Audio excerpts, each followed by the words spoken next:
करी, बट अगर आपको मूवी को सच्ची में जानना है ना तो उसकी फिलॉसफी जाननी पड़ेगी। तो मैंने इसमें डिटेल में काफ़ी ज़्यादा रिसर्च करी, जो भूता कोला क्या होता है, उसमें जो पंचुगुली गुलिका जो देव दिखाए गए हैं वो क्या है। तो जो कंतारा का अर्थ होता है तुलु लैंग्वेज में, वो होता है एक बहुत ही घना फॉरेस्ट, और यहाँ पर मूवी के अंदर आप उसको मैजिकल फॉरेस्ट भी बोल सकते हो।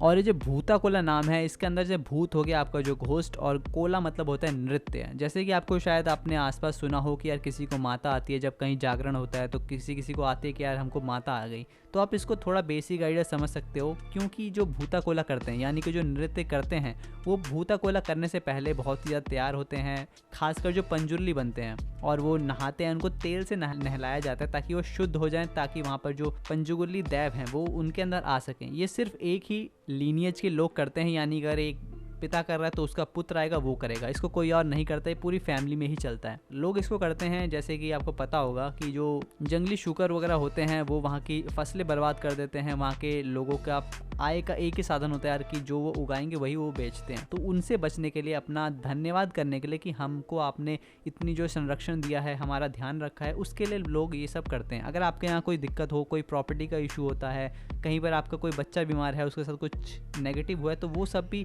लोग जाके उनको बताते हैं कि यार हमारे साथ ये दिक्कत है, हमारी रक्षा कीजिए। और इसी वजह से आपने भी कई सारे केसेस सुने होंगे जहाँ पर लोग जानवरों को कभी कभी ऐसे फल खिला देते हैं जिसके अंदर बम होता है। तो वो भी पहले लोग इसीलिए करते थे क्योंकि उस सुअर को वैसे तो मार नहीं सकते, तो वो ऐसे फल लगा के रख देते थे कि कोई सुअर आएगा उसे खाएगा और वो वहाँ पर मर जाएगा। तो इन्हीं सब से पंचुगुली देव उन सबको बचाते हैं, इसीलिए उनका अभी तक इतना सम्मान है। ऐसे कई सारे केसेस भी देखे गए रियल लाइफ में जहाँ पर किसी के यहाँ कुछ सामान चोरी हुआ और जब उसने ये भूता कोला करवाया तो जो क्रिमिनल था वो खुद आया और उसने बोला कि आप ये रख लीजिए, मेरे परिवार में बहुत ज़्यादा दिक्कत चल रही थी और मैंने जैसे ही आपको ये लौटाया मेरे परिवार में सब चीज़ें सही हो गई। ऐसे कई सारे रियल इंसिडेंट्स हैं।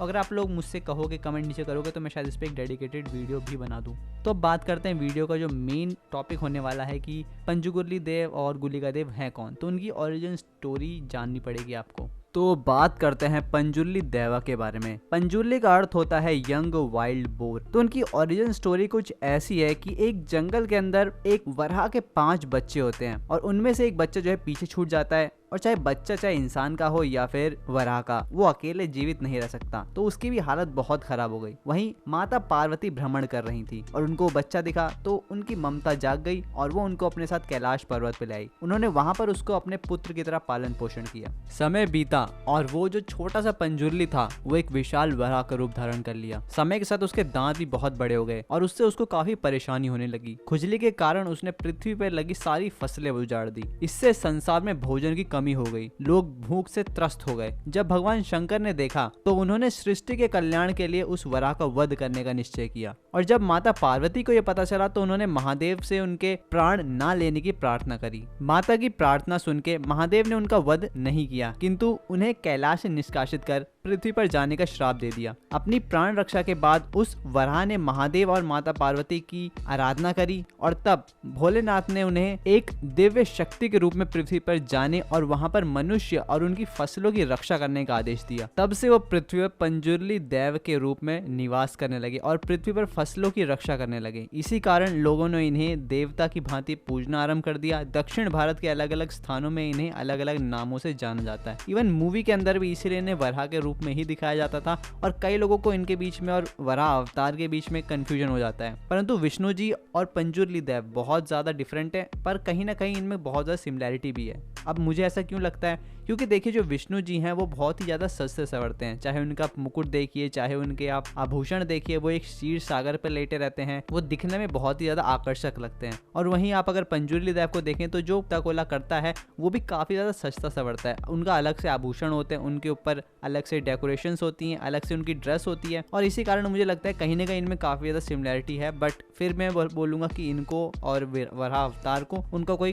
कंपैरिजन नहीं है। तो अब बात करते हैं जो दूसरे देव दिखाए गए हैं गुलिका जी के बारे में। तो जो गुलिका जी की ओरिजिन स्टोरी है वो बहुत ही ज्यादा अलग है और काफी ज्यादा यूनिक है। पंजुर्ली देव के साथ साथ एक और देवता गुलिका का भी वर्णन आता है जो देवता का उग्र रूप है। प्राचीन कथा के अनुसार एक बार माता पार्वती महादेव के लिए भस्म लाई। उस भस्म के अंदर एक कंकड़ था जिसे भोलेनाथ ने पृथ्वी पर फेंक दिया। उसी कंकड़ से गुलिका देव अपने उग्र रूप में जन्मे। उन्होंने महादेव से पूछा कि मैं कहाँ जाऊँ। इस पर भोलेनाथ ने उन्हें भगवान विष्णु के शरण में भेज दिया। भगवान विष्णु ने उन्हें पृथ्वी पर नेलाउला सेंके के गर्भ में भेज दिया। 9 मास के पश्चात गुलिका देव ने अपनी माता से पूछा कि मैं किस मार्ग से बाहर आऊं। उनकी माता ने कहा जिस मार्ग से सभी संतानें आती हैं उसी मार्ग से, परंतु गुलिका देव ने ऐसा नहीं किया। उन्होंने अपनी माता का उदर यानी कि जो पेट होता है उसको फाड़ डाला और उससे बाहर निकले। वे अत्यंत भूखे थे, इसलिए वे सब कुछ खाने लगे। इतनी भूख लगी कि उन्होंने सूर्य देव को खाने का प्रयास किया। फिर उन्होंने मछलियां खाई,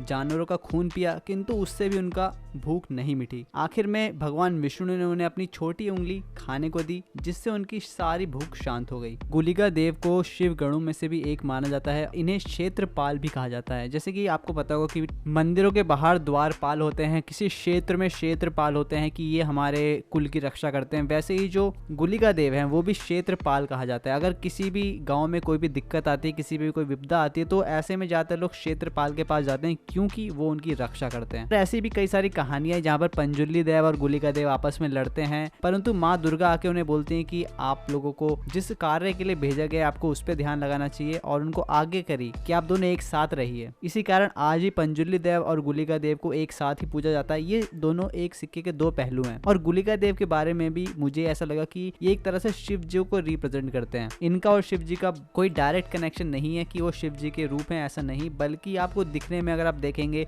कि जैसे कि विष्णु जी बहुत ज़्यादा सस्ते संवरते हैं, वहीं शिव जी ज़्यादा सस्ते संवरते नहीं हैं। उनके गले में भुजंग है और उन्होंने भस्म लगाई हुई है। वैसे ही जो हमारे गुलिका देव हैं वो भी दिखने में बहुत ही ज़्यादा विकराल रूप धारण करते हैं। उनका कोई भी गहने नहीं है और वो काफ़ी ज़्यादा एग्रेसिव रहते हैं। और आपने मूवी के अंदर भी देखा होगा कि वो बहुत ज़्यादा भूखे रहते हैं। अब यहाँ पर मेरी थ्योरी यह है कि जैसे शिव जी जो है वो डिस्ट्रक्शन करते हैं, अगर कहीं पर अंत होने वाला होता है तो वो सारा अंत करते हैं। और वैसे ही अंत जब तक खत्म नहीं होती जब तक कोई चीज़ बची हो। फॉर एग्जाम्पल अगर आग होती है, आग में जब तक कोई चीज़ है तब तक वो जलती रहेगी। वैसे ही जब तक गुलिका देव हैं उनकी भूख कभी शांत नहीं होगी जब तक वो अपना कार्य पूरा ना कर दें। इसलिए मूवी में भी जब तक वो थे वो भूखे थे, लेकिन जैसे ही उनका कार्य खत्म हुआ वो वहां से चले गए। और जैसे आज भी कई लोग जो हैं शिव जी और विष्णु जी में अंतर करते हैं, दोनों को किसी को ऊपर किसी को नीचे देखते हैं, बल्कि वो एक ही सिक्के के दो पहलू हैं, इसीलिए उनको हरिहर बोलते हैं। और वैसे ही जो हमारे पंजुल्ली देव हैं और गुलिका देव हैं वो भी एक ही सिक्के के दो पहलू हैं। उन दोनों को अलग अलग करके नहीं देखा जा सकता और इन पे भेद करना बिल्कुल गलत है। तो आपने इस मूवी से क्या सीखा, कमेंट जरूर करना।